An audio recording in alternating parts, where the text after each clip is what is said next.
Hai, Assalamualaikum warahmatullahi wabarakatuh. Sahabat semua, ketemu lagi dengan Bunda Kiama. Di video kali ini saya akan mengulas tentang bunga asoka ya. Bunga asoka memiliki berbagai macam warna. Ada yang merah, kemudian ada yang putih, ada yang pink, ada yang oranye.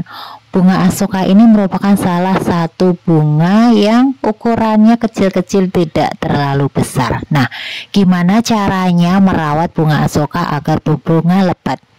Ada beberapa perawatan yang harus kita lakukan agar bunga asoka kita berbunga lebat seperti ini.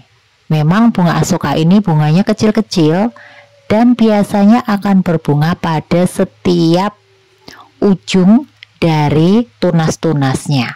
Nah, yang pertama yang harus kita lakukan adalah penyiraman.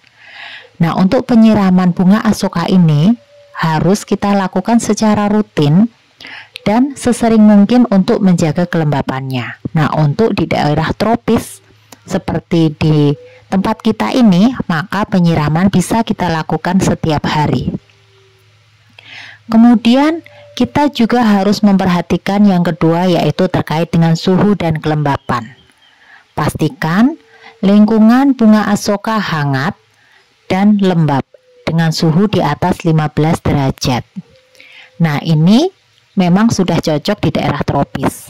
Terutama sinar matahari sangat dibutuhkan untuk proses fotosintesis, sehingga pada waktu tanaman dapat melakukan fotosintesis dengan baik, maka kebutuhan nutrisi tanaman pun akan tercukupi.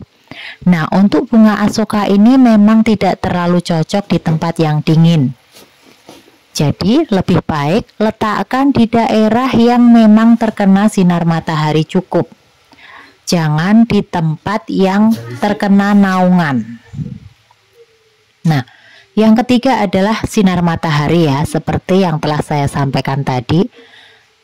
Bunga asoka sangat membutuhkan sinar matahari penuh agar bunganya rimbun.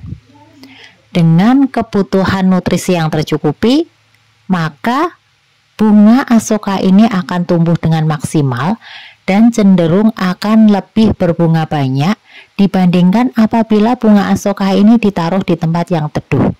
Sehingga bunga asoka ini memang cocok untuk tanaman outdoor, tidak cocok untuk tanaman indoor.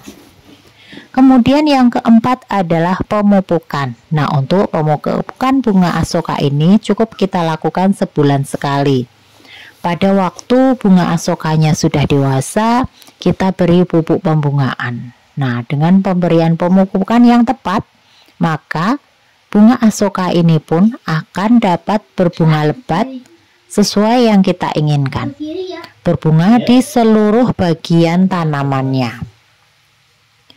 Kemudian apabila bunga asoka ditanam di pot, perlu kita cek juga untuk kondisi potnya. Apakah di potnya itu ada tanaman-tanaman pengganggu lainnya seperti rumput yang memang harus kita ambil supaya tidak mengganggu pertumbuhan dari bunga asoka ini. Kemudian yang terakhir adalah 6. Yang keenam yaitu pemangkasan. Nah, untuk bunga asoka ini pun perlu kita lakukan pemangkasan secara rutin. Sehingga semakin sering kita lakukan pemangkasan, maka akan muncul tunas-tunas baru, sehingga bunga asokanya akan menjadi lebih rimbun. Jadi di dalam satu pot yang tidak terlalu besar ini pun bunga asokanya sudah sangat rimbun, kemudian batang-batangnya sangat banyak. Nah, dengan batang-batang yang banyak itu, maka akan memperbanyak pula jumlah dari bunga-bunga dari asoka tersebut. Nah, itu tadi 6 hal yang cara praktis yang bisa kita lakukan agar bunga asoka berbunga lebat. Semoga informasi ini bermanfaat sahabat semua, sehingga bunga asoka di tempat sahabat semua pun dapat berbunga dengan lebat, tumbuh subur. Sekian dulu, assalamualaikum.